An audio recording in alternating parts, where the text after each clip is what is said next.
Hello, guys. Welcome to Searching for Solutions number 3. Today I have Aarika and Noah. You want to say hi, guys? Hi. Hi. Let's start off with where you are currently, who you guys are, and I'd like for you to talk a bit about your channel and the show you guys work on. Arka, do you want to answer that one? Yeah, sure. My name's Arka, and that's my co-host Noah, and we are part of the school newspaper that uh, the school we attend to, and we basically do weekly podcasts about geopolitical events. Yeah, and the school we go to is in Switzerland. Yeah, Yeah. that's how I met everybody here. They were looking for somebody to have on their podcast, and I went ahead and volunteered. Um, so let's get right into it. Do you think that the European Union or the EU engages in too much censorship? I'll take this one, sure. So the EU, do I think it engaged in too much censorship? I think the EU is such a vast, how do you say parliament because it has electorals from well every country and representing every different party and different political systems and different political views and ideologies on every part. I think it's hard to kind of define. Does the EU? I mean, if we're looking at the laws the EU enforces, sometimes I think if we recently look back, chat control was a big one that I was not a fan of. They recently tried to just put an AI blanket cover over something that software that would instantly detect any messages and scan through them for safety, even before you sent them. Oh, wow. So that one I was not a big fan of, but I think the EU in general tries to do their best, and I don't think they think they do a pretty good job. I don't think they censor a lot, but when they censor stuff, I think most of the time it's justified. Okay, what were they censoring with that chat control So thing? they were just trying to like I don't the thing is that's why I'll pull it up here because I know a bit about it, but I don't want to get any of my facts wrong. So I'm gonna here chat control. So it's the EU still wants to scan private messages and photos. The chat control proposal would mandate scanning of all digital communications, including encrypted messages and photos. This, and of course, so this is from a website. This fundamentally threatens privacy rights and digital security for all EU citizens. So that's like a bit about what it is. It's like a proposal that would mandate private screenings Yeah, and screening using the AI. chat's one thing, but I feel like screening all your photos and such is a little Yeah, over the top for me. yeah. So that's what I was trying to say. That is one example because I'm not versed so much in the EU because we do live in Switzerland, so we focus more on internal issues here compared to the EU. But I think this is one that I was heavily against, and thankfully member states were against, and it got Hmm. declined. But in general, I don't think the EU censors too much. I think it they try their best to get everyone in this grand political scheme to agree and make a good mandate in general. Erica, do you have any thoughts on censorship in the EU? Good, bad, I would say a lot of what the EU does is not censorship. It's usually just regulations. more And a like lot of what Noah moderation? said is what I agree with. Yeah, regulations and moderations. I wouldn't say they particularly partake in censorship. All right. Well, I guess we'll get further into it. How do you feel about recent, I guess, punishments of social media sites such as X and the fine from the European Union? It was $140 million US for just allowing individuals on X to verify themselves. Do you think I mean, how do you feel about that, guys? I'll take this one. So, what happened with X, and the EU, I personally also don't think it's censorship, and it's not censorship. It was a fine for not following specific regulations. The EU calls it for deceptive design practices, and it's basically, I'm sure you know this. There's the blue check mark in a lot of accounts because of it's like the if they're verified or not. And so in X, there's like a practice allowing that like anyone who uses it can get this blue check mark by just paying for a subscription without verifying their identity. And so the EU called this deceptive design, and they said that this design misleads users into believing that an account is authentic. So they did this because to reduce risks of scams and impersonation fraud. So I don't think this is censorship. I really do think they're just doing regulations, and these are fair regulations. Like I've thought about actually, doing the verification thing myself. I think it's like $7 a month, and you get some perks and stuff for doing it. Like amplified posts and stuff. Um, where was I going with this?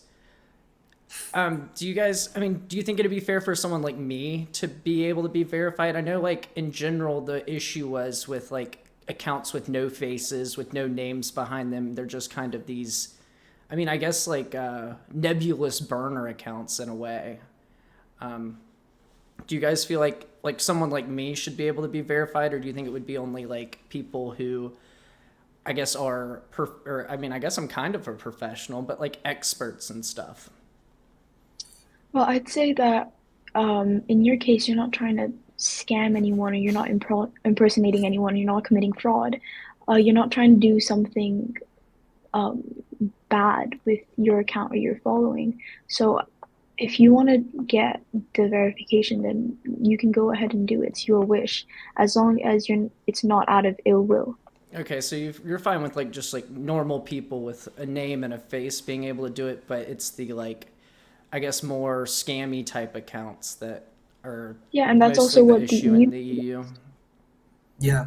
Okay. Yeah, I think it's also like more of a like a safety matter as well, because these accounts can promote malicious intents, whether Yeah, that being like exposing content that could be graphic to people who shouldn't see it, or pushing false narratives. I feel like that's what they were trying to get at here, and I completely agree with what Erica said before. Because there are like these bot accounts that do attempt to Yeah, influence geopolitics and stuff, and I do yeah, think, yeah. especially if those have a tick or a check mark, those are going to They're not be trying to censor anyone or anyone's opinion. they It's a just want the safety issue. bots done. Okay, that makes Can I ask you a sense. question about this, actually, Sam? Yes, Like, how sir. do you feel about because we're talking about this, and we saw recently X released the thing where you can see where an account is made, right? And I you was saw like thinking about many, that. we saw many people. I saw many people on my come up on my For You page on social media about how many like anti-immigration groups were actually based in like foreign countries, like that they weren't even talking about. But furthermore, how do you feel about the fact that the Department of Homeland Security's account was based in Tel Aviv? I saw that. They said it was a mistake or a glitch or something. I don't know. I don't know if I accept that explanation at all. I thought that was, I mean, beyond hilarious. I thought when that came up, they're like, they took it down within an hour or so after that, and we're like, yeah, we're gonna restructure this. I thought it was funny. I think it's a little worrying for sure, but it is what it is, and I'm glad. I mean, if it is true, I mean, I'm glad it's out there for everybody to know. I hope it's not true. I mean, I have this like inside feeling like, oh, that can't happen, but it could, and it's Yeah, it's unfortunate for sure. yeah, I guess we'll go on to the next one. Do you guys yeah. feel it's fair the EU can fine U.S. companies like Apple and Google, Google most recently, for not adhering to the policies of the EU because their products are on the market in European countries? Yeah, sure. I'll take that one. Do I feel your question is do I feel it's fair? Yeah, is it I fair that I they can mean fine these companies? I feel like if since the EU can set its own parameters of what happens inside its own borders, since it's its own kind of entity, they can set their own laws. And if the company has to if wants to operate in those areas, I feel like yeah, of course that's completely fair. And I feel like it's also kind of it pushes these companies to try to do somewhat better, because I feel like well actually no I don't feel like looking back, like the Apple had to now put USB-C on their phones, which makes like life so much easier for everyone, because every cable is now just accessible, and Apple never wanted to take that step until the EU stepped in. So the EU can, I think, I think it's completely fair that they create boundaries which you have to operate in if you want to operate in their land area. I think, I Yeah. guess, I mean, obviously the USB-C thing, but if it's everybody, I guess, in the world, that was Yeah. absolutely ridiculous how they had their own priority charging cables for Exactly. however long. But I guess the concern in the US is that these fines are being used to subsidize European companies so that I guess Apple and Google and stuff are in a way paying for technology in the EU as opposed to benefiting from sales. Does that make sense?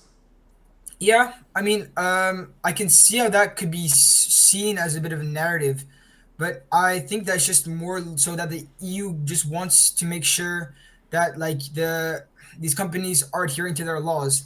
I'm not sure it's the I don't think the EU has malicious intent with these fines. I think it's more of so they just want these U.S. companies, and I mean it's on the question sheet for later, but they also fine Chinese companies. It's not like the U.S. companies are being exclusively at hand here. It's companies from all over the world get fined for not cooperating with the EU's laws. So I don't think it's necessarily like EU trying to just come at the US and subsidize for stuff. I think it's more so the EU wants wants companies, sorry, multinational corporations, these large multinational corporations, to try to adhere to their boundaries that they put in place. Yeah, that Yeah, no, could. I Sorry. I fully agree with what Noah's saying. Like, I this narrative is the first time I'm hearing about it. By the way, I have no clue if it's true or And it not. could just be a US media narrative, you know? It could possibly be that.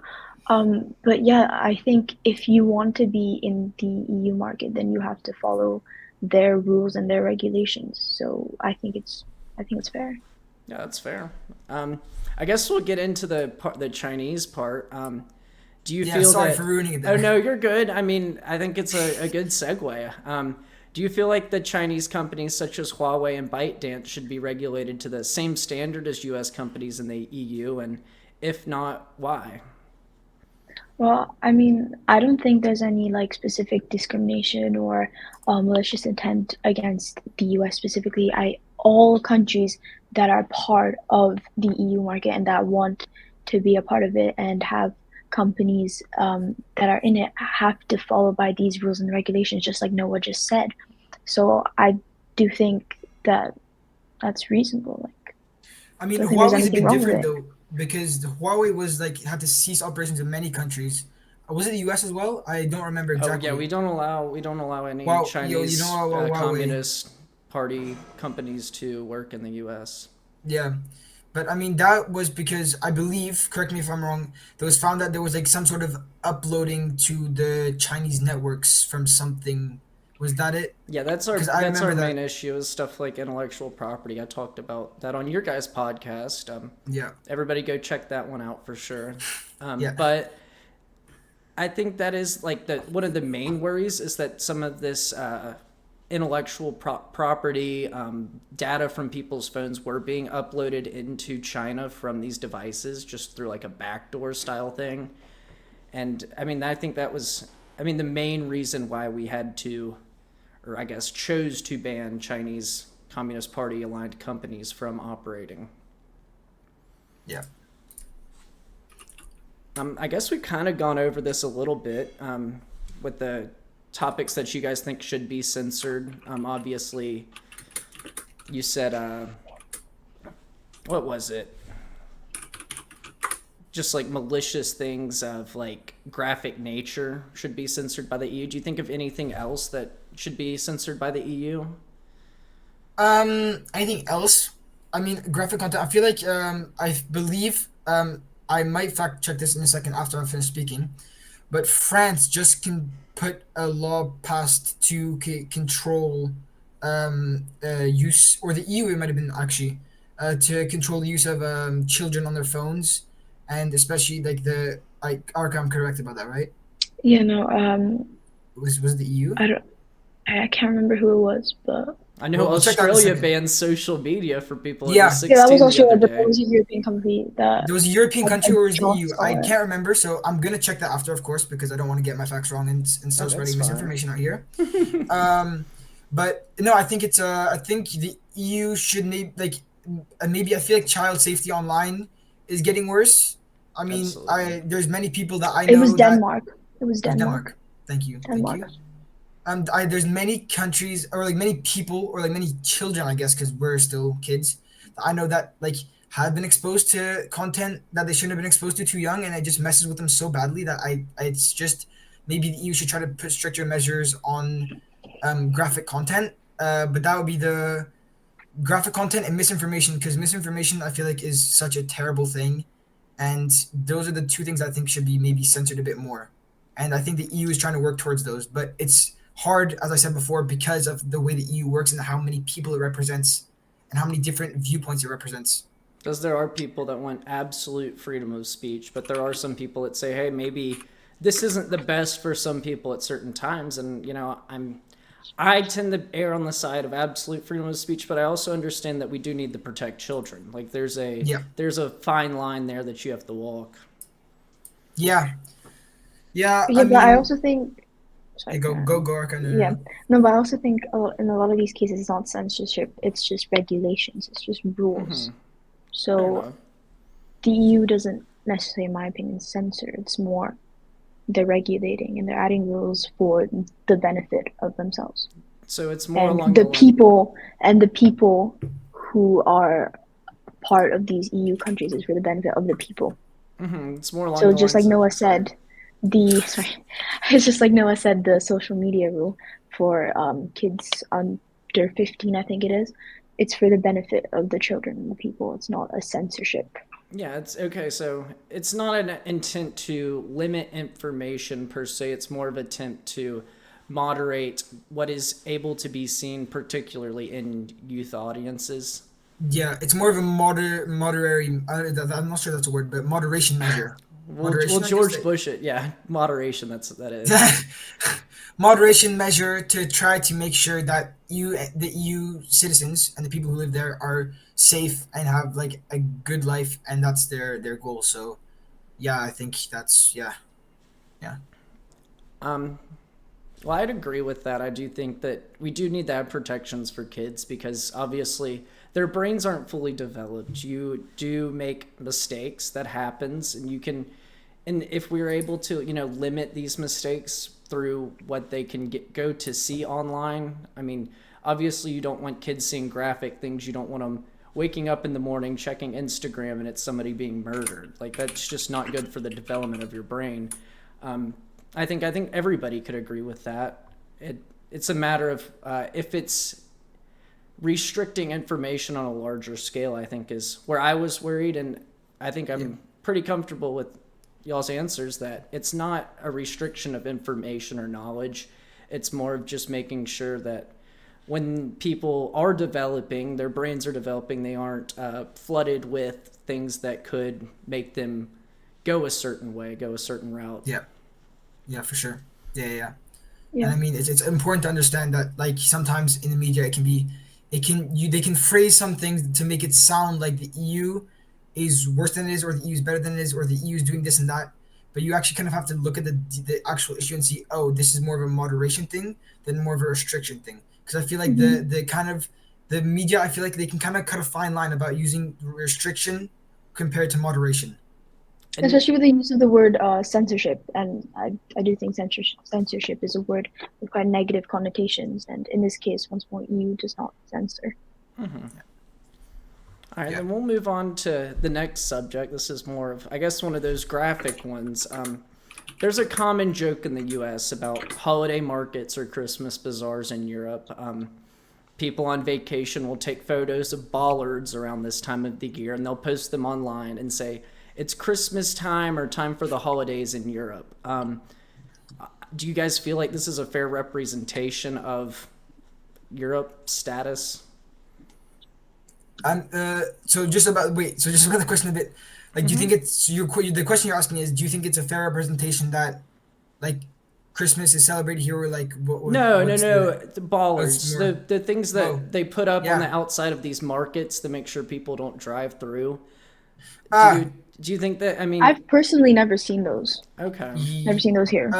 so I mean, okay, the thing is though, like to take into account, we're talking about Europe, so it's important to understand Europe is like it's a lot of countries varying from a lot of Yeah. different scales and a lot of different people and a lot of different like ethnic people who live there. So it's really hard to say Europe.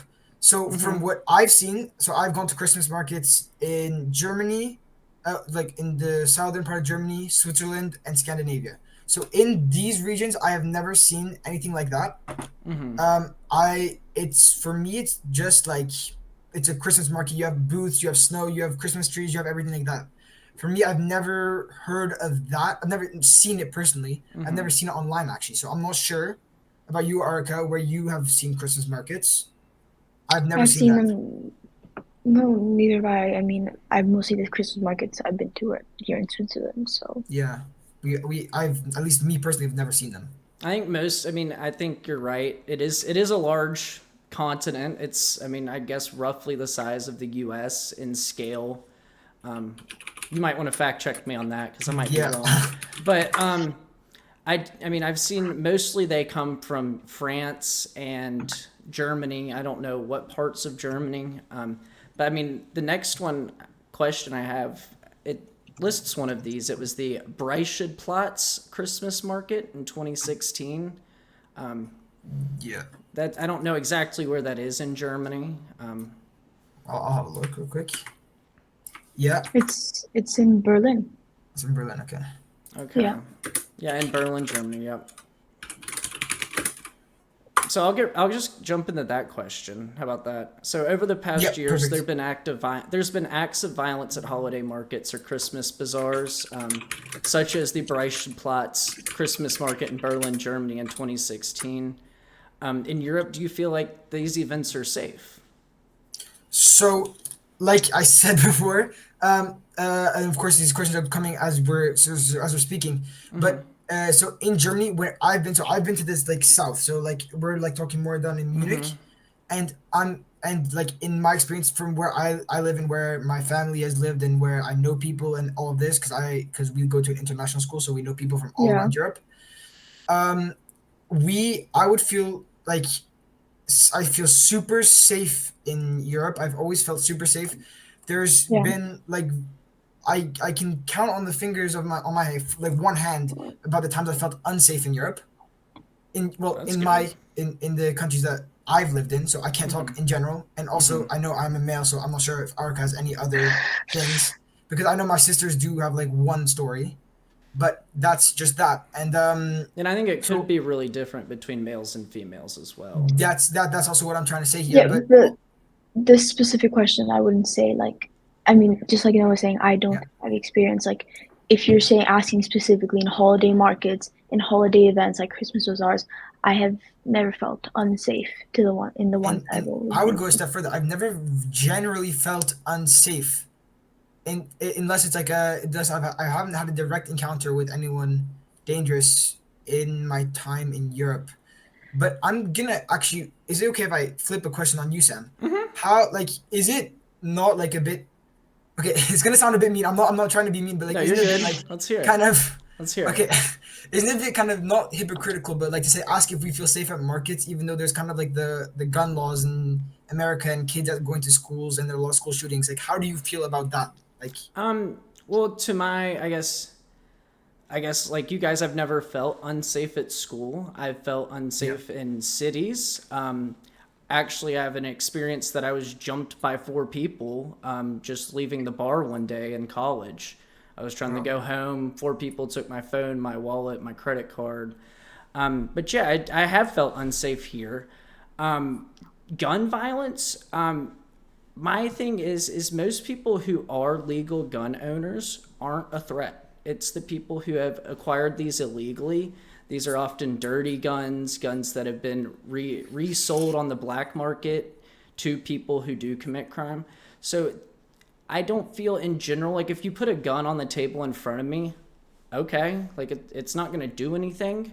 It's a matter of who's behind it, and that's where you start to have issues. Obviously, we have a huge issue with SSRIs, and there's quite possibly a link to that in gun violence, especially pertaining to school shootings that we're looking at here in the U.S. right now. But I don't feel like like the gun is the scary part. I think the human behind it is. and maybe you guys have a lot better mental health services in uh, Europe than we do. I mean, I would argue ours are abysmal at best. And I Yeah. think that's where the problem really is the quality of, like, I guess, mental health services here, and the differences between probably your guys' quality of care for these and ours.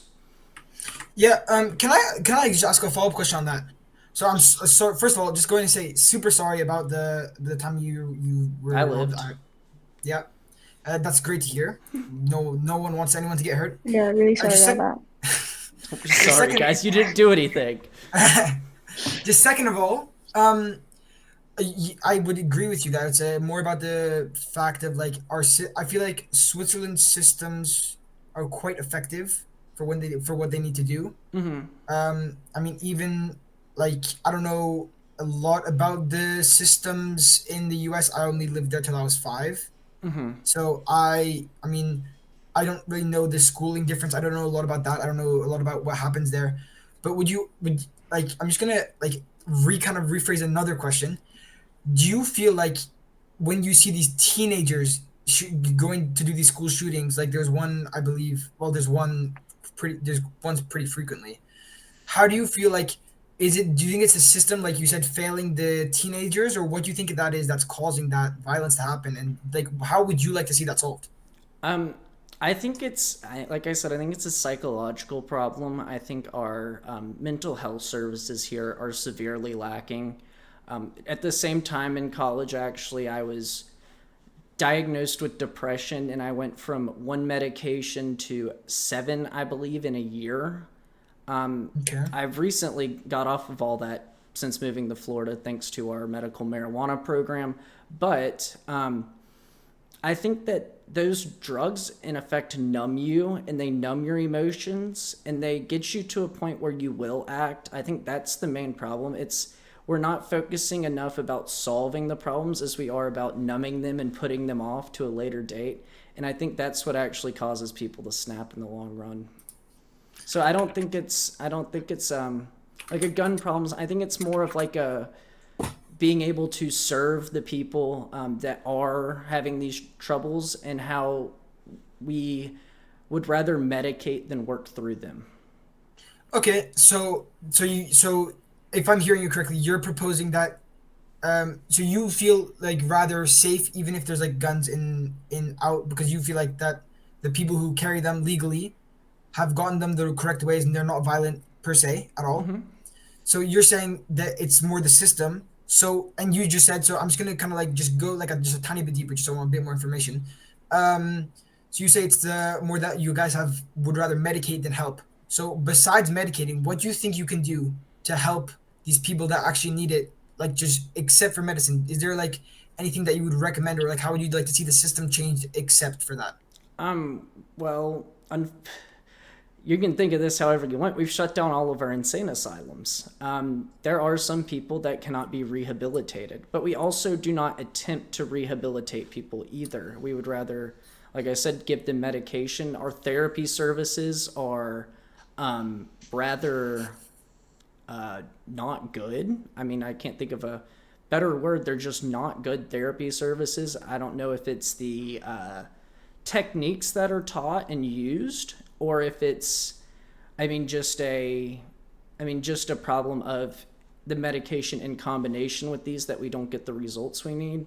But I do feel like, you need to work through these problems completely sober. You need to, especially with mental health, I don't think you need to numb the pain. I think you need to address it head on, and then work to a solution to, stop these intrusive thoughts that some people do have. And I do believe that in certain cases where you have repeat offenders of violent crimes, and they're saying, oh, I hear the voices telling me to stab people, maybe they shouldn't be in society out on the streets with the ability to do this. Maybe they should be in an asylum for maybe not their entire lives, but until they can be rehabilitated by a professional. Okay. Okay, so you're like almost proposing more of like a lockdown ish kind of thing. I It's wouldn't like say no, it's not lockdown, like not sorry, like more like you would like to see asylums reinstituted into the because I country. do think we have problems with in particular schizophrenic people. I don't know if it's we lack the medication or the counseling services for them, but there's time after time where you have these public tragedies where the person's saying, "Oh, the voices told me to do it." It's like most people don't have voices that are telling them to do these things, like stab somebody, shoot somebody. I think, and if they are in that situation where they're saying that and they're claiming it, maybe they do need to have like a more structured help program where they're not a threat to greater society. Okay. Okay. Yeah, I can see that, but just like I know this is, I'm quite curious about why you feel this way, but I from what I know about, I'm not an expert, so I'm not gonna, like I said before, I'm not gonna try to spread misinformation. But schizophrenia is like natural; it doesn't develop. Like, is it? I know that it's like it's scary to have someone with schizophrenia and scary with people who have these not disabilities but disorders that make them act this way. But it's like they can't do anything to control it. And while rehabilitation centers can help, they also in the past were closed down because of they weren't, I believe, I'm not sure about this, I believe they weren't helping enough, and they were causing more harm than good by just locking them in and using straitjackets to tie them up. Yes, I don't I think don't that's really think. fair. Yeah, I'd agree with you. I think some of the Okay. old practices were terrible. I mean, using an ice pick that gives somebody a lobotomy, probably not top tier medical of all Yep. time, you know. But I do Yep. think until I think there is a chance that you could have good therapists work at these places, and that these people could have or give people the opportunity to talk through some of these issues. I think, I think I don't think society should be at risk because somebody is having a mental breakdown. I don't think that that's something we should subject our lives to every single day. Okay. But on the second, or I guess on the first end of that, I didn't address this. It's not only, I guess people are born prone to having schizophrenia and like issue and such issues, but they're also induced often by drugs. And Okay. we do have a huge drug problem here. I think anybody in the U.S. is willing to admit that. But I think, psychosis induced by drugs is another major issue with why we have such violence in our public life. Okay. Yeah. Okay. I think Yeah. we've talked enough about violence. Yeah. Do you guys have any, I guess you guys felt safe. And I was going to Yeah. ask if you guys, thought there was any way to make these markets feel safer, but if you feel they're safe, like where you have been, then there is, no way to make them safer. There's no need to.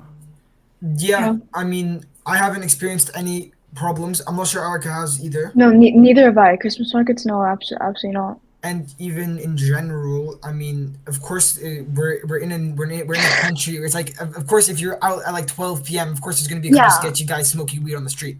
Are they gonna hurt you? Probably not. Do they kind of freak you out? Maybe a Mm-hmm. I little, mean, but okay, like, my in my experience, it's usually train stations, yeah, and if the person, usually a man, is like smoking weed or like high or on drugs, they're honestly fine. It's if they're drunk, then that can be yeah, scary, because yeah. the ones Then that are drunk are honestly quite scary. They'll start screaming at you, and maybe sometimes there have been incidents where like they kind Yeah. of chase after you. What's Though, but that's just like the situations when you're out at 12 at the train station, like in the middle of the night. yeah. Normally, people don't put themselves in that situation.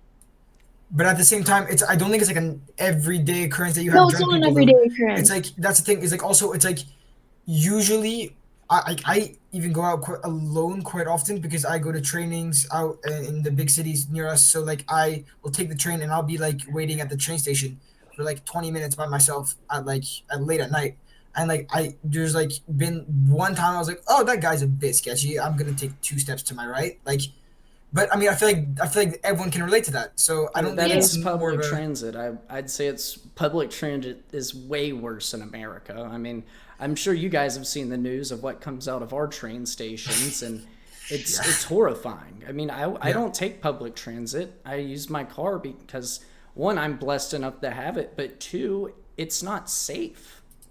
Yeah. No, I would say public transport here in Switzerland is Is really I would safe. say it's very top tier. It's rarely late. Yeah, Rarely late. no, Oh, usually on very rarely time. late.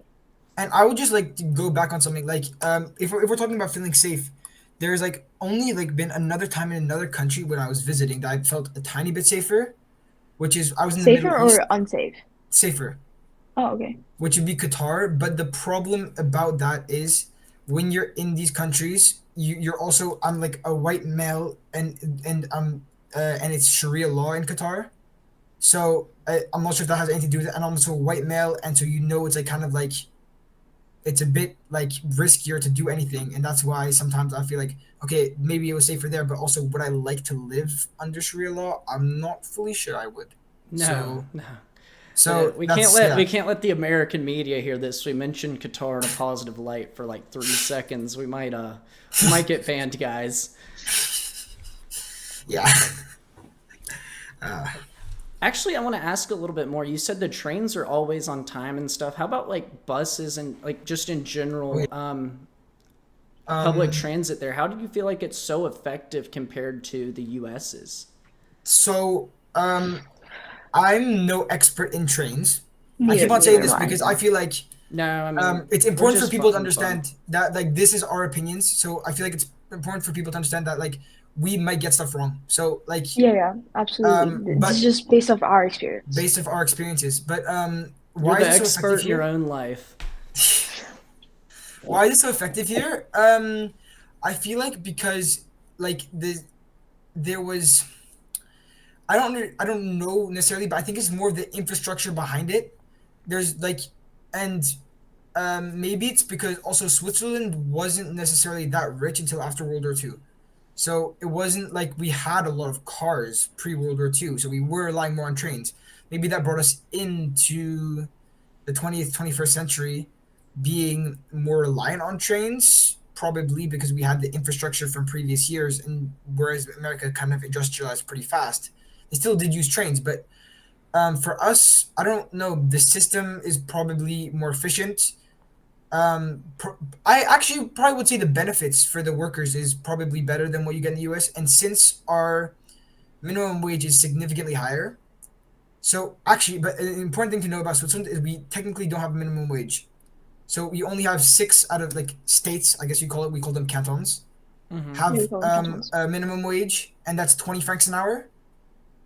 So 20 Okay. francs an hour. I'll transfer that into the US for you guys. 20 That CHF everybody will US appreciate that. is $25 an hour. Oh, So we have wow. $25 an hour in six cantons, but 20 francs an hour is usually the minimum rate, and usually jobs pay a bit above it. To be competitive. Plus, we get plus benefits, and plus, we have a very good but very harsh unemployment insurance. And also, an important thing to know about Switzerland, I'm just yapping about Switzerland, I'm sorry. No, you're good. I Um, think everybody would like to hear about this. Not everybody gets to go there. yeah, um, we're very fortunate. Is that we operate on a I'm not sure actually what it's definitely called, so I'm gonna search it up. Actually, I'll search it up after. But we operate on like an insurance system. It's not the same as the U.S. though. So everyone has their own insurance, but if you can't afford it, the government gives you a very good one. But you have to show that you're giving efforts to get a job. So you have like I'm not sure how it is in the U.S. So I'm not sure what to compare it to. But for us, you have meetings with a person right every 2 months, showing them where you have done, where you what you have done with all of this. And if they don't think you're getting enough done, they cut your unemployment insurance. They cut all of your insurance that comes naturally from the government. But what's really good about this system is the fact that you also pay into it, not just because you have your own insurance, but you pay into it with your taxes. And Switzerland's tax rate can be high and low depending on which canton you are because we have a vast range. But the system's infrastructure and the system's like reinvestment is also very good. So even though you use your own insurance, the state one is also very tip top. I would say it's like from my experience because I have been under state insurance. I believe I'm not sure though, and it was better than some of the care I did get in the US when I was a child though. But Yeah, ours is we have something like that. It is nowhere near as good as what you're describing. It's called Medicaid. yeah, but And that didn't recently get cut, didn't it? Because of Trump's big beautiful bill, no? no, it didn't get cut. They're changing the subsidies that people Ah, okay. receive around. Okay. They're trying to give people cash so they can go buy private insurance as opposed to Medicaid because of how bad it is. Okay. It was like under Obama that we initiated Obamacare, the Affordable Care Act, and that really it made cost cheaper for a little bit, but then slowly these subsidies started getting dissolved and insurance kept going up. And it didn't. There was a they call it the big lie, that you'd be able to keep your primary care physician, like the doctors you would normally go see. And Yep. then when it was initiated, these doctors would no longer accept Medicare insurance because they were being paid so little by it that they were working at deficits and such, or at Ah, least okay. way less money than if they were to be on the private markets. So it's like there's like it's it sounds like you guys have two tiers, but they're kind of close. Ours is like private Yep. insurance and then Medicare or Medicaid right there. It's And like it's even way different. I've heard from, because I was, as I said before, I was born in the U.S. Um, when I was told stories, my mom was telling me how, like, when she got to the hospital, like she was in labor, and they were like, "Oh, credit card, please." And I Gotta mean, get in your Switzerland, like, insurance first. get insurance first. I mean, in Switzerland, we don't really have that. Everything just sent after, and usually everything is covered by insurance. It's really rare to find something that's not covered by insurance. And I also Also kind of depends like, on your insurance, what it wants to also cover and of what course doesn't want it, to like cover. what you have, but yeah, I feel like our system works really well, but I also think it does work better because of Switzerland's prestige, I guess, and since we're only a nation of 9 million people.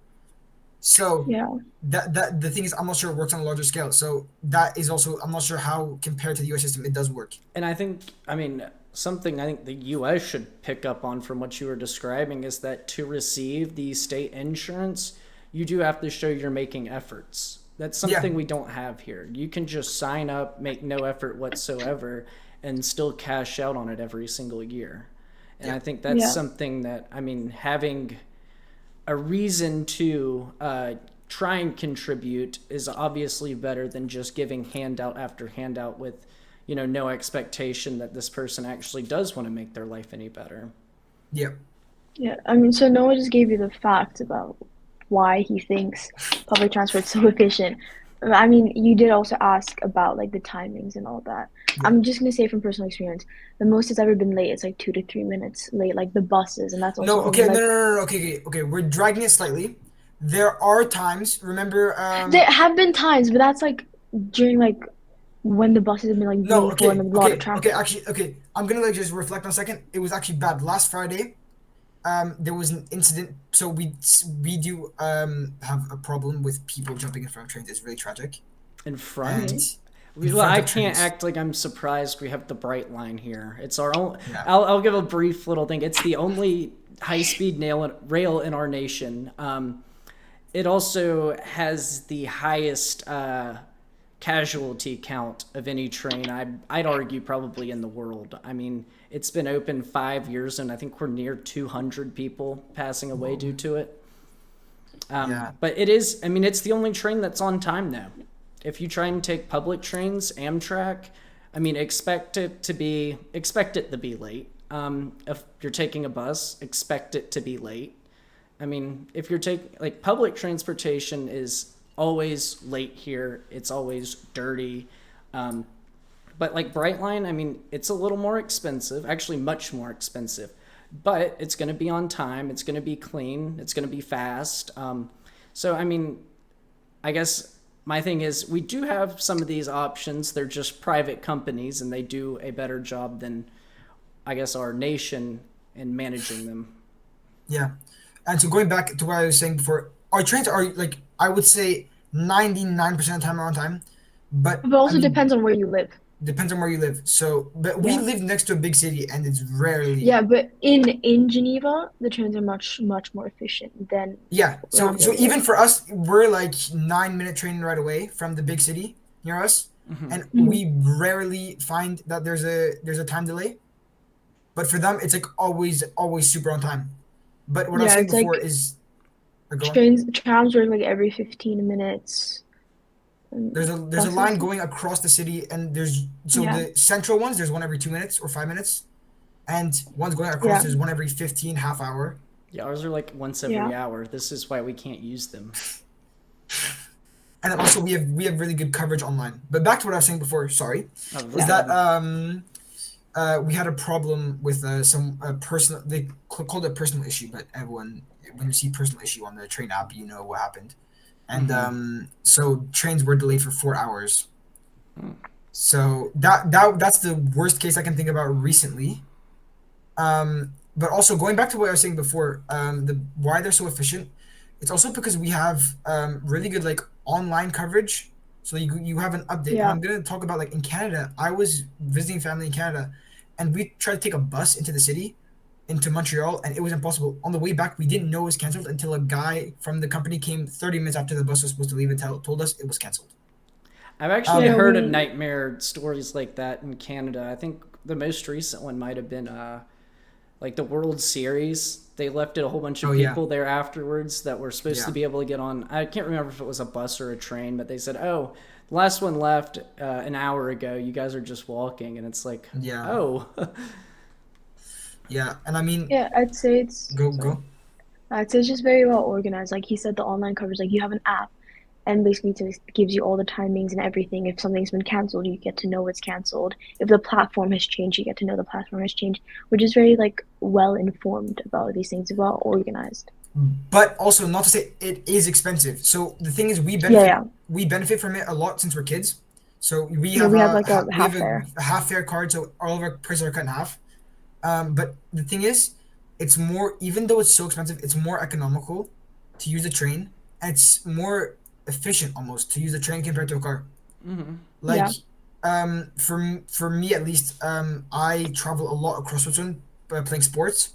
So the thing is to get like to some places, since I play quite like a sport no one really knows about, well, what is like it?" a field hockey. It's a girl Oh, sport, and we know what field hockey yeah, is. but it's only girls in the US. But I play in the top division of Switzerland for men.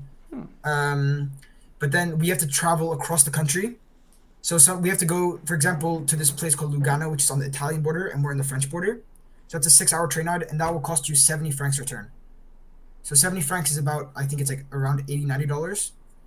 Yeah, but So it's not cheap, but we have deals.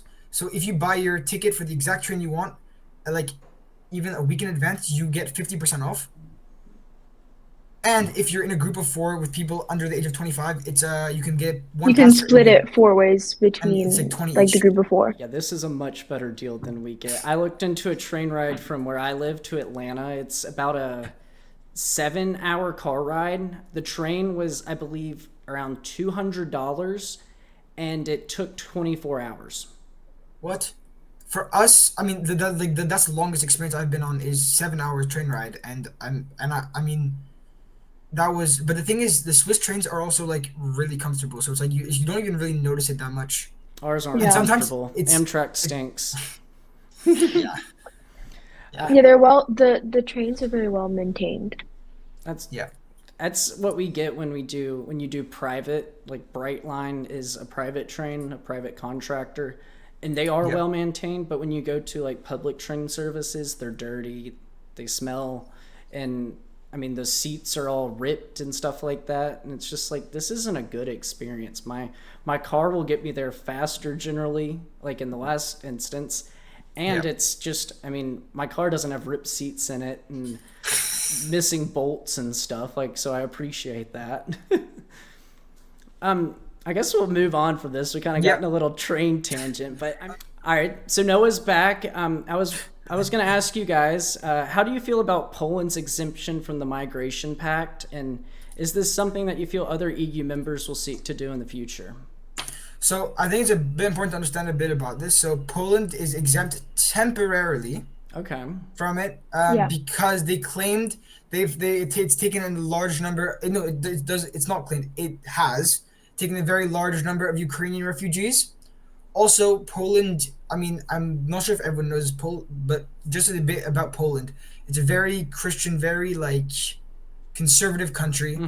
So it's not surprising that they're kind of exempting out of it, or like they want to get out of it.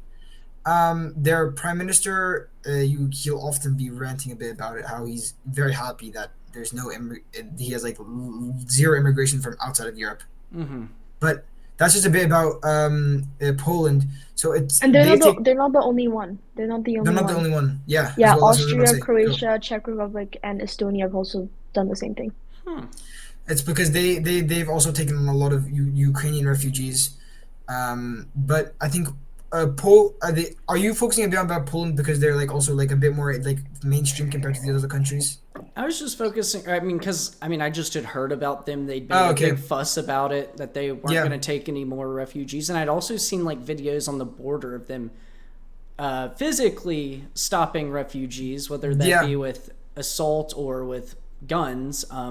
So I can't testify to see if, to say I've seen any of those videos. I'm not sure. Nearby. I haven't. I've But seen military forces ensuring people didn't come in, and I was like, oh wow, they really aren't about this immigration thing. no, for in Poland in general, they really are against, I would say, anti-European immigration. Well, Okay. no, actually, I don't think it's even anti-European. I feel like it's like the reason they've taken a lot of Ukrainian refugees is because they're their Slavic brothers. So that's, I think, another reason they've taken quite a many. And I feel like if even if like French refugees would have gone, I'm not sure they would have been accepted as easily. Because even going to Poland, my dad has told me a bit that that they're quite they don't really like even going on business. Even if they're going on business to make business with other multinational corporations, they don't really like speaking outside of Polish. They like doing it their way. They're gonna play their ball. They don't like it the English way. So a little bit more of like a nationalistic type country. Yeah, I would say so. Arca, I'm not sure if Yeah, you. no, I agree. I agree. Yeah. Um, well, I guess I'll move on to the next one. Do you think the recent legislation for the EU solidarity pool, having member states share the burden of asylum seekers through either A, providing asylum, or B, providing economic means, or C, infrastructure means, is likely to help with Europe's migrant crisis? Or do you see it as kind of like shuffling a problem around without a true solution? Okay, so we did talk about this on our podcast, right? We did talk a bit Yeah. about how your views a bit about immigration, and the fact that we need that some countries in Europe. So the one I know off the top of my head, the biggest example that I know is Sweden. That they didn't have an infrastructure that could take in the citizens, but their system and their government thought they could, and unfortunately, it hasn't turned out well. And now actually immigrants are, I'm not sure what it's called, but they're leaving the country now. Fleeing, Um, going like yeah, a third country. yeah, because the system wasn't ready to have this influx of immigrants coming in, and unfortunately, this creates tension in the countries because since I don't think it's more about it's not about the countries like themselves, it's about the country's systems. So in Sweden, for example, the systems couldn't adapt to these new people coming into the country. Well, you have to And have them Sweden, housing and stuff, or they become really even housing, disgruntled. which I'm gonna get to in a hot second, is the Sweden already facing problems that the center is Stockholm. Everyone wants to move to Stockholm because all the rural jobs are going away. And so when you're putting these immigrants into these other parts, because you can't house them in Stockholm, they have to house them in these other rural places, or they house them around Stockholm with the people who have stayed from the new fleeing immigration that go to Stockholm. They go to the city center for the jobs, for all the new jobs, all the new money. You have the old people who stay in these old villages or these villages, and then you have to input these immigrants, and that just can, and the system can't adapt them, the system can't take them, and the integration process that Sweden had wasn't effective, which then creates disputes, which then unfortunately can end in violence sometimes. However, I'll saying that, the I go to Sweden quite often, and when I'm in Stockholm, the integration of these new immigrants has, in my view, I don't live there, I'm not an expert, looks on the surface like it has worked very well in Okay. Stockholm. I can't testify to other places in Sweden. I have Swedish friends. We don't talk about it much, but I could ask them. But I mean, not right now. No, But yeah. but I in Stockholm it has worked, but in these other places where you can't actually accommodate them, it can cause these tensions. And I think the sharing of the burden. I mean, it kind of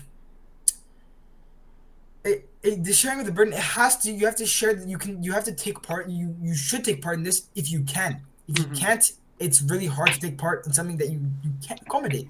Yeah, because I You mean there shouldn't are take in sorry. asylum. Sorry, you shouldn't No. take in people seeking asylum if you don't have a system that can help them, It sounds Or like it's even that kind of can a accommodate resource them and their problem. needs. yeah, Like, I mean, even or with money, like you have to have money to pay laborers to build apartment complexes for people to live in. If you don't have the money or the apartment complex is already there, it sounds like you probably would need support, from another country, especially if you already have an influx of migration. yeah, but even less than that. Even if we're taking it like even like a step forward. Okay, you have the housing, then you have to pay for the actual integration process, not just the setting them in. The setting them in Sweden has been, from my knowledge, relatively okay. It's been actually integrating them into the culture. That's been the thing, because they don't have the systems in the schools. They don't have the correct ways of actually integrating them into the culture. So like And language so skills stuff as well, I stuff like I'm that. that's yeah, that's what I I was assume saying, so, getting yeah. at. Yeah. And I mean, even like, if a system can't support its own people as well, I'm just going a step further. If a system can't support its own people, how are they expected to help other people? Is Yeah. what Absolutely. Yeah. I think I talked about that a little You bit talked on about your this guys' exactly, yeah. podcast. Yeah, if you don't have the resources for your own people, you shouldn't bring in more people to further strain those resources. I think that's like an obvious point universally. Yeah, exactly. Yeah. I guess we'll move on to the last question. This one's, I guess, a little bit more theoretical, but since Switzerland is not a member of NATO, how do you feel that Switzerland benefits from being inside of NATO territory as a non member? Like, I'm pretty sure you guys are surrounded on all sides by NATO members, yet you remain neutral, which is probably a great idea for your economy and such. But Yeah. how do you feel like you might benefit, or maybe you're even or hindered by that?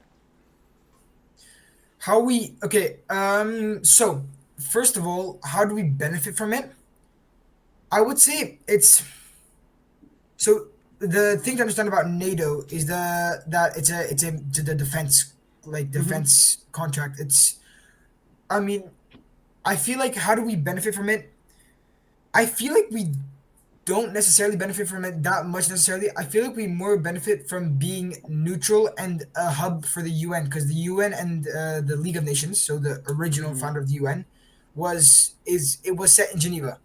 So Yeah. we are known as the International Peace Hub, the Geneva Convention, all of that signed here, in Switzerland. And I feel like we more get the benefit of us being neutral and us having, okay, it sounds bad, but everyone's money. Everyone wants a Swiss bank account. I was So gonna, I feel like I wasn't gonna bring that up, but everybody talks here about having the all-powerful Swiss bank account offshore. it's actually hard to get a Swiss bank account as an American. I Letting you bet know. Yeah, because they've had problems with the U.S.'s tax thing. money Because laundering. you have to if you live abroad, you have to pay taxes, the difference back to the US. And so back to my point, is that we benefit from more being that the neutral hub that everyone wants to have a good relationship with, so you can come here, so we can negotiate peace, and we can get a global peaceful tomorrow. So and I mean, as I'll maybe talk a bit about defense, because I know a bit about this. So we have a conscription still. 18 years old in the army, you have to go. I have to go, and when I'm It's 18, for you can 8 months, no? 9 months, 9 months, okay. 9 months, or you can defer it every summer for like 10 years, or like 9 years, for 2 months each year. So we have, I believe it's like 750,000 reserve army personnel, Wow. and Switzerland has anti-aircraft guns in the Alps. We have, all of our roads are collapsible. So We have a lot of nuclear bunkers, don't we? we have a lot of nuclear I've bunkers, heard more about than that. are necessary, and so we have a very strong defense. We don't have a we so us. I feel like we benefit from the fact yes we are surrounded by NATO. Hmm. So even to get to us, you have to kind of go far. Then you add on the fact that okay, everyone wants to have peaceful things. That's why Russia was actually quite upset. They thought Switzerland would stay out of their offensive, the military offensive in Ukraine. But then we froze the Kremlin's accounts that they had open in Switzerland, I think that's and the first time that the Switzerland Switzerland, didn't choose neutrality. yeah. So Yeah, the Kremlin was quite upset with us about that. And then so if you take in that fact, and then you also add in the fact that we have a very good defensive perimeter, and also the just to say The mountains. the fortification of mountains, the Alps is what I've heard fortification Yeah, of the Alps on regarded to. every side. We're either having a we lake have or a the Alps or mountain. the Jura on the sides, On and every then side we we have have like valleys. pretty much an entire thing. So we're impenetrable by land per se, and To an then air extent. to an extent, of course. I mean, I don't want to be tested, please. No, no, no. Nobody Um, wants to be tested. but also I feel like that we just benefit from having these systems set up in place like this, and also the fact that we're neutral. I feel like it all kind of works together. Because I mean, I remember reading, I guess, from history that you guys stayed neutral through World War II just because of Yeah. the fortification in the mountains, Well, and then it now I was gonna sorry. I think now like especially with like those nuclear bunkers, like you guys are really defensive. You don't really provoke anybody per se, like the well U.S. would. no, I yeah, would say no. Switzerland is ready for any threats, and in the case of World War II, Switzerland was very, very sure that they wouldn't be invaded by Nazi Germany because of their natural defenses.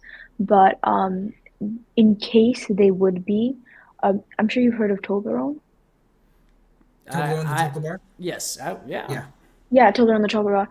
Well, it's based off like the Toblerone Mountains, and those were made as a defense against But you Nazi guys made Germany like in air case. anti-aircraft bunkers, like literally Yep. in the mountains and stuff. I Yeah, think that's that's what I was so talking about cool. before. I think It's that's so like cool. we have huts, and I think I'm not sure, but they've upgraded them to now they're advanced anti-air, and And also there's tunnels and stuff as well inside we the also mountains. have aircraft hangars inside mountains. Don't tell Yep. me too many secrets. The U.S. will get ideas. And going back even to World War II, we were also safe because of our neutrality. So because we had negotiated peace with all the countries before, we of course were used in signing treaties. Even from World War I, we signed. It was in Lausanne, I believe, with the Allies in Turkey, the Ottoman Empire after they collapsed, and then we even had even before World War II started, we had the I forget what it's called, the demilitarization conference here. So I feel like Switzerland was quite neutral because everyone wanted to be there to negotiate, and even though I believe I'm not sure the not the declarations, but the rules of war were established in Switzerland. Yeah, but also again, because you said World War II and neutrality, but again, a lot of countries in World War II claimed neutrality, like Belgium, for example, but they were still invaded. Oh, So I we also claimed do think that neutrality until we ran over France. Yeah. I guess in the modern sense, I've heard stories, I mean, about these nuclear bunkers, how they're, like you said, there's enough room for everyone. I've also heard that you guys have drills. I Yep. mean, to the extent you can talk about these things publicly, I'd like to know more about like what these are and like how you guys, I guess, benefit from having nuclear shelters for your populace. I mean, I don't understand what you mean by publicly because I mean it's not is I believe it's announced on the radio the morning of, no? Sorry. Something like what that. do you mean? Like What do no, you mean but like even the because like we have because sometimes when we're at school we just hear an alarm go off, and then like yeah, it's they they test test the alarms alarms. every I think it's like every year almost they test the Yeah, alarms. but yeah, you get a warning like You get a warning. I think they Uh send you a letter or they yeah. send letters with something like that. And I Um guess I I can't was remember. wondering kind of like what's the process of like getting into these? Do you like I've heard you guys have trained doing this before? Is maybe that's a fake thing, but I've heard like there's been I guess drills of going into these and filling them up like just in a just like a drill style thing. Maybe that's No, false. I I've don't think never that's heard ever of it, happened to us. Okay. but just like on the other hand, we like most houses, surprisingly not mine, but like if they're built after a certain year, they have a bunker in their basement. Yeah, So a and you lot of have like older it's like a houses have huge steel bomb shelters. door, That's and neat. it's like mandatory to be stocked or something like that. And Mandatory to um, be stocked, I, like I I guess with I like think survival rations, And water, food. it's very yeah, difficult to get them removed from your house as well. Like sometimes people renovate and they want to get removed. and you It's a can't very difficult very difficult process to get process. them removed. I'd keep Um, that these days. and I mean, everyone like I think it's even when you're buying a house, they show you how to use it and show you like okay, just like make sure it's clean. Don't like fill it up with random stuff. Surprisingly, my house doesn't has it because my house is originally built in Napoleonic times, so mine is exempt from that. But yeah, Um, well, I guess I'll go ahead and ask it. We've answered how you guys benefit from neutrality, but do you think Switzerland should ever sign on to NATO? I don't really think they should. In my opinion, I don't think they should do that. I don't think they would benefit from that much. And also signing on to NATO would also mean that they lose their neutrality. yeah, and I feel that I just to add on to that, they lose the prestige, is what she said, of being neutral. Even the EU, the thing is, there's no need for it. We don't benefit from it because we don't want to spend 2% of our GDP on military. I think it would be a disadvantage It would be a for disadvantage for Switzerland us if they join the because, NATO. or even the EU, because we already have economic policies. We're not on the EEA actually. No, we're not. But we benefit from Schengen, which is I'm not sure if I talked about this before, but No.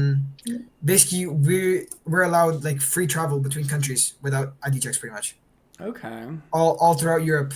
Even though we're not part of the EU, we're allowed pretty much every country in Europe. No, actually, no, no, that's not true. I think it's only us, Norway, and one more. I think we're allowed free transit between every country, and we can work there for extended periods of time. And but the thing is, Switzerland wouldn't benefit from it because all the benefits that you would want, it would just actually end up taking our GDP away from us and Yeah. taking development away from us, which is not what Switzerland wants to do. I'd absolutely And agree. My opinion is the U.S. needs to enact Article 13 of NATO and get out. I don't see any benefit that we receive, and I mean, I don't know, maybe in Europe, in the larger sense, that they do benefit from it, but I also see how you guys definitely wouldn't benefit from it at all. So I'm Yeah, I glad to hear mean, that at least the next generation of Switzerland is going to continue the same path. yeah, I mean, I'm not sure about Europe as much. I know that since Trump was in office, a lot of countries around us have increased their military spending a bit, yeah, and I they mean, have. They've also been under a specific amount of pressure to increase yeah, military spending.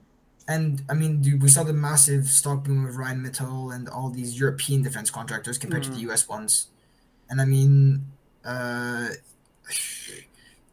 going out to your question, does Europe benefit from it a bit? I'd say Europe does in a sense, yes, because I believe that these smaller nations on the border of Russia do have a at least a reasonable fear. I would Yeah, argue, and I think that them all together should be able to support each other, kind of like, I mean, like think of the United States. We're 50 individual states, yet we all come together with a common goal. I think yeah, this is something like how Europe should work, but I also don't feel that the US should be essentially bankrolling the defense of Europe because like I said, I don't feel like they'd ever come to our defense. If we were invaded, I think we'd have a million reasons why it's too hard or it's your fault or something like that. So I don't think we really benefit, but I do think that in a sense Europe themselves do benefit because I don't think, Finland, I mean, actually Finland's done it once. They defended Russia once, but I mean, obviously like with Ukraine, we see what's happening there. They're slowly getting conquered, and I don't think that like European states, I mean, maybe I mean, I would say that they could form alliances, but I think in general, the grand alliance at the end of the day would once again look a lot like NATO without the US. Yeah. Can I ask a question though? Do you think, because we talk about this Trump's foreign policy on our podcast, but do you think that it's because you said that like Trump, okay, actually, I'm just gonna ask it again. Do you think Trump wants America to be this great superpower again? Do I think Trump does? Yeah, Possibly. Do yeah, I think it's possible? Maybe. I don't know. I don't know that it's the best idea. I think we are looking at like a world split into two spheres of influence, China and the US. And I mean, I think that's really dangerous. It looks to me, I talked about this yesterday on my show, but I guess it'll be Wednesday now when this goes live. But I think it'll look this we're looking at like a new form of Cold War between the US and China. And I think that's going to be like the determining factor going into the future, which sphere of influence people want to go fall under. Because I don't think yeah, I think the USSR is dead. I think it's been dead since the 90s. yeah, I don't think Russia is the big bad boogeyman that the USSR was. I mean, they at least won hold elections, so we're off to a hot start there. yeah, But I don't think like they're gonna have a huge influence. I don't think. I mean, Great Britain is going to ever have a huge influence again. I don't think France is going to have a huge influence again. I think it's going to be between the US and China, and I think that's going to kind of be the determining factor going into the future as to what the global order looks like. yeah. Okay, okay, Yeah. yeah. I mean, but at the same time, would you say that like that we're also seeing that Russia we thought was big and bad even pre-Ukraine war. Now after seeing okay, yes, now they're slowly starting to gradually take land back from Ukraine, like they're starting to get further into Ukraine. Do you think that like this is shown that actually these smaller countries on their border should not be scared anymore because they're just like it's taken them 3 years to get slight gains I think in it this Ukrainian war. I think it all depends on how this war's resolved. If it ends with Ukraine's capital falling, I think yes, they should be very concerned. But I also believe that if it can be like we can get a negotiated peace, and that peace in some way leverages Russia away from China, I think that they'll be a lot more prosperous, and then they wouldn't need to be worried. I think that if you can get favorable trade deals on, like, say, natural gas and critical minerals from Russia going into Europe, and you have that economic like intermarriage type deal, and Yeah, even with the U.S., I mean, then there's no reason to fight over critical minerals in Ukraine. There wouldn't be a yeah, reason to fight over critical minerals in any of those other states. I think how this war wraps up is going to be the major determining factor of whether Russia is going to continue the align with yeah, the BRICS, I guess, alliance type deal, yeah, or if Russia flips, I think it flips strategic power back into the hands of North America and Europe. yeah.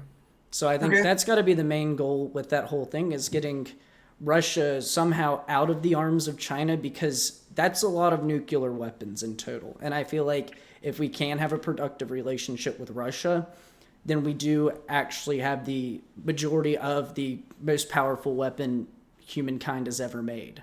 And I think that should be the main focus at the end, is how to not only secure peace for Ukraine and stop the dying, but also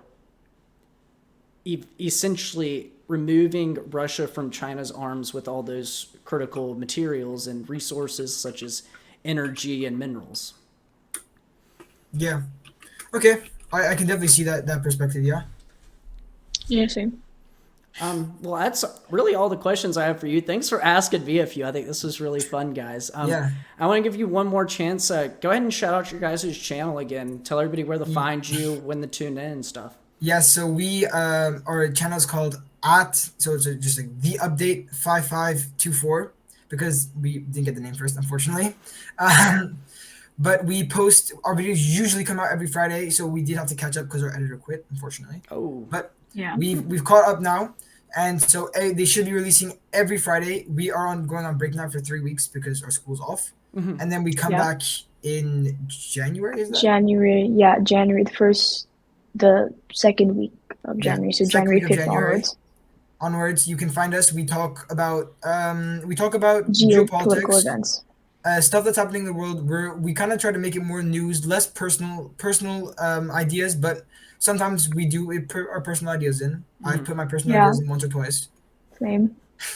I think that's fair. Yeah.